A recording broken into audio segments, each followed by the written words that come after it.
Sa mga gusto maghuling hirit ng biyahe bago magpasukan, pwedeng mag-nature trip sa Taal Volcano. At ang malamang na tour guide na aalalay sa inyo, mismong mga residente sa paligid ng bulkan. Balitang hatid ni Cara David.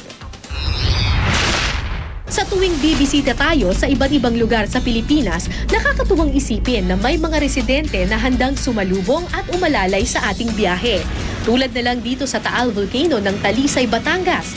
Matapos ang 2 oras na biyahe mula sa Maynila, nakaabang na agad sa pampang ng Taal Lake si Mang Jimmy para itawid kami papunta sa mismong isla ng bulkan. Pero hindi lang basta-bastang bangkero itong si Mang Jimmy, tour guide na rin siya. Siyempre, merong mga tour guide na talagang aral at saka yung mga sinasabi nila, pinag-aralan nila sa eskwelahan. Pero yung mga tour guide dito, papunta sa Taal Volcano, talagang nabuhay kasi sila dito, kaya marami silang alam. Makikita po nyo dyan sa mga sa itaas yung pong mga boiling water, mga steam, at yung pong mga pumutok po nung mga lupa pong pula na pumutok po noong 1911 siya. Silang mga tour guide rin ang pangunahing nangangalaga sa bulkan. Kapag naglaho daw kasi ang ganda at kalinisan dito, tiyak apektado ang kanilang kabuhayan.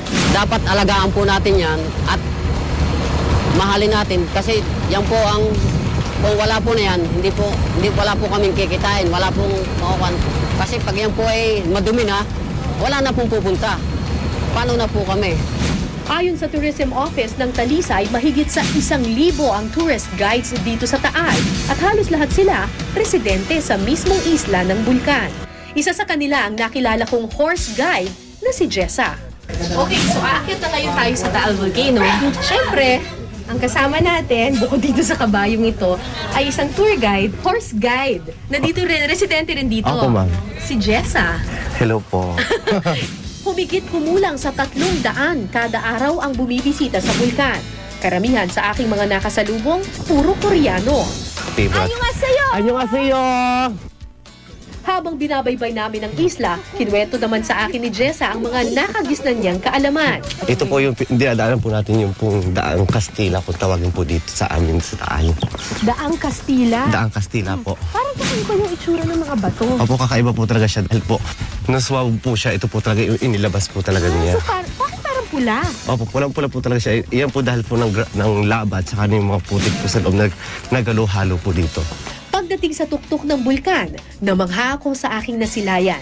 Manilaw-nilaw ang tubig dahil sa sulfur at may mga lumalabas na usok at matatanaw din ang kumukulong tubig.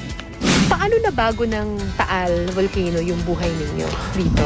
Siguro po masasabi ko po nabago po ang buhay namin dahil sa Taal. Parang umulad-ulad din po kami ng contest dahil dito po sa Taal. Napalago po namin yung mga negosyo po namin katulad po ng mga kabayo at baka po. Sa tuwing darayo tayo para masilip ang ganda ng kalikasan, sana hindi lang ang nakaraan nito ang ating alamin, kundi kung paano panatilihin hanggang kinabukasan ang angkit nitong kagandahan.